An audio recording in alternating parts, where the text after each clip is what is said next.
Assalamualaikum warahmatullahi wabarakatuh.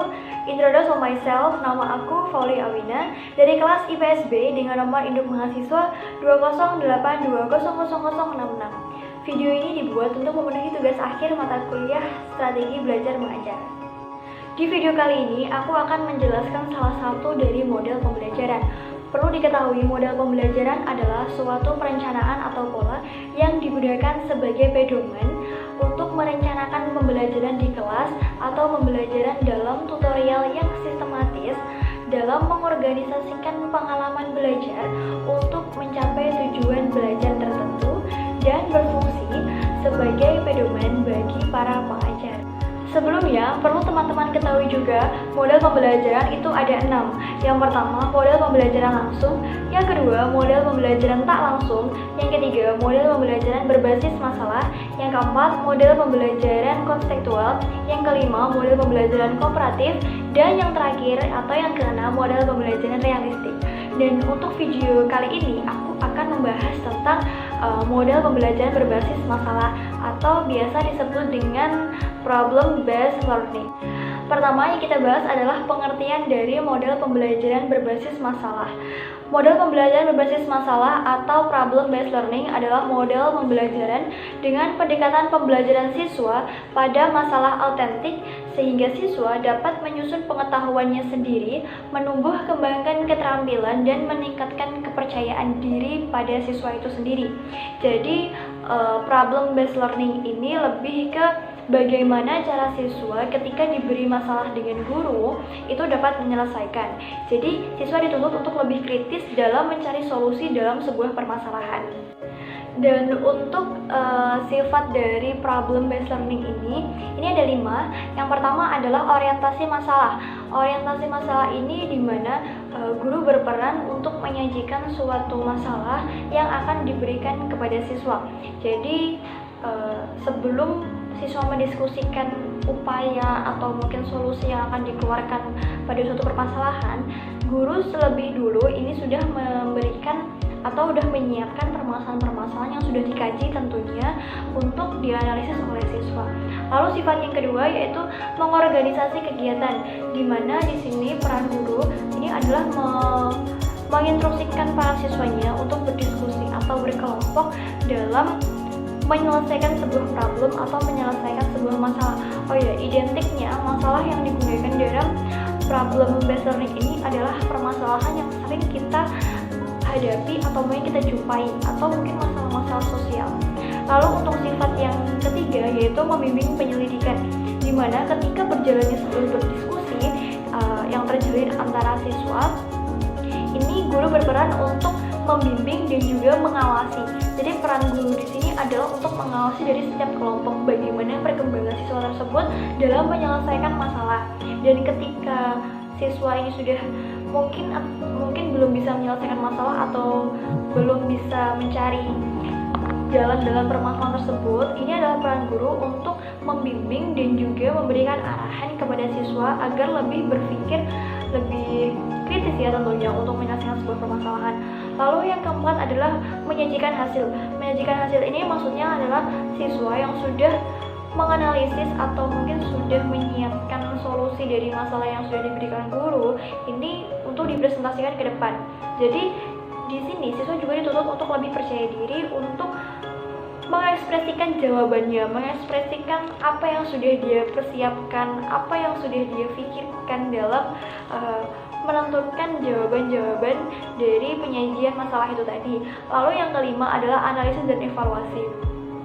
Analisis dan evaluasi ini maksudnya ketika pelaksanaan problem based learning ini sudah terjadi atau sudah terlaksana, maka peran guru di sini harus mengkaji bagaimana keefektifan dari problem based learning ketika diterapkan dalam suatu kelas.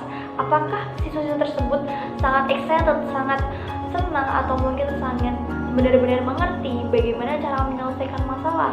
Apakah siswa ini memiliki perkembangan dari intelektual dari sebelumnya belum pernah mengenal basic yang menyelesaikan masalah ini, atau mungkin siswa malah cenderung pasif dalam menghadapi problem based learning ini? Lalu untuk syarat-syarat dari problem based learning ini ada 4. Yang pertama adalah problem. Problem di sini identiknya problem based learning ini pasti seorang guru menyajikan sebuah permasalahan. Nah, untuk problem ini biasanya ada dua. Yang pertama ada instructor dan juga instructor. Untuk instructor ini biasanya sebuah permasalahan yang solusinya itu lebih dari satu. Lawannya adalah will structure, di mana will structure ini sebuah permasalahan yang solusinya cuma tunggal, kayak gitu. Lalu yang kedua, syarat yang kedua adalah gagasan, mencari solusi permasalahan yang open ended atau sebuah permasalahan yang solusinya itu lebih dari satu. Jadi tentu saja permasalahan yang disodorkan oleh guru ini adalah permasalahan yang sifatnya masih bias atau belum jelas. Lalu syarat yang ketiga yaitu adalah analisis KD4. Analisis KD4 ini biasanya identik dengan kata upaya. Jadi sebuah permasalahan yang disodorkan oleh guru ini mengharuskan siswanya untuk memberikan solusi-solusi atau upaya dalam menyelesaikan permasalahan tersebut. Jadi contoh redaknya seperti ini. Dalam sebuah lingkungan terjadi pencemaran lingkungan, bagaimana upaya untuk meminimalisir pencemaran lingkungan tersebut. Jadi jawaban itu tadi pasti akan melalui analisis dan juga observasi, karena ada kata upaya. Upaya sebelumnya ini harus berdasarkan penelitian terlebih dahulu.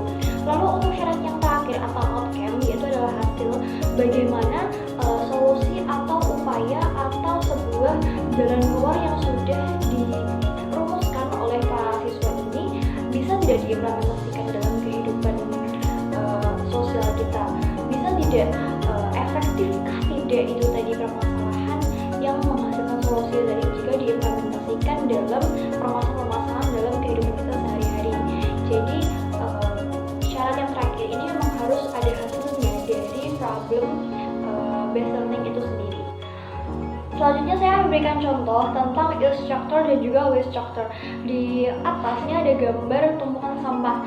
Perbedaan antara instructor dan juga will structure, di mana will structure ini merupakan sebuah solusi dari sebuah permasalahan yang solusinya cuma monoton atau tunggal atau cuma satu. Jadi contoh redaksinya seperti ini. Bagaimana cara mengatasi agar tidak terjadi tumpukan sampah? Pasti jawabannya itu adalah membuang sampah pada tempatnya. Beda lagi dengan instructor, lawan dari will structure. Biasanya redaksinya seperti ini. Dalam sebuah lingkungan, pemerintah sudah menginstruksikan kepada warganya agar tidak membuang sampah sembarangan. Lalu, apa penyebab sampah yang masih menumpuk seperti gambar di samping? Kemudian, upaya apa yang harus dilakukan agar sampah tidak menumpuk seperti gambar di samping? Nah, pertanyaan itu tadi pasti tidak menimbulkan jawaban cuma satu aja. Pasti akan menimbulkan beberapa jawaban, beberapa solusi, dan beberapa upaya yang dilakukan. Seperti itu. Jadi, instruktur ini memang benar-benar menuntut siswanya untuk kritis dan juga aktif dalam menghadapi suatu permasalahan. Dan itu tadi merupakan sedikit penjabaran dari problem based learning. Pada dasarnya, semua model pembelajaran memiliki keefektifan masing-masing dan memiliki manfaat masing-masing berdasarkan situasi pembelajaran. Dan untuk problem based learning ini memang dituntut antara guru dan juga murid harus lebih kritis dalam menghadapi suatu permasalahan dan juga meningkatkan komunikasi antara guru dan juga murid. Paling terpenting ini adalah juga meningkatkan komunikasi antara siswa satu dan siswa yang lainnya. Seperti itu. Mungkin itu yang bisa saya jelaskan. Terima kasih karena sudah menonton video ini dari awal hingga akhir. Sekian dari saya. Wassalamualaikum warahmatullahi wabarakatuh.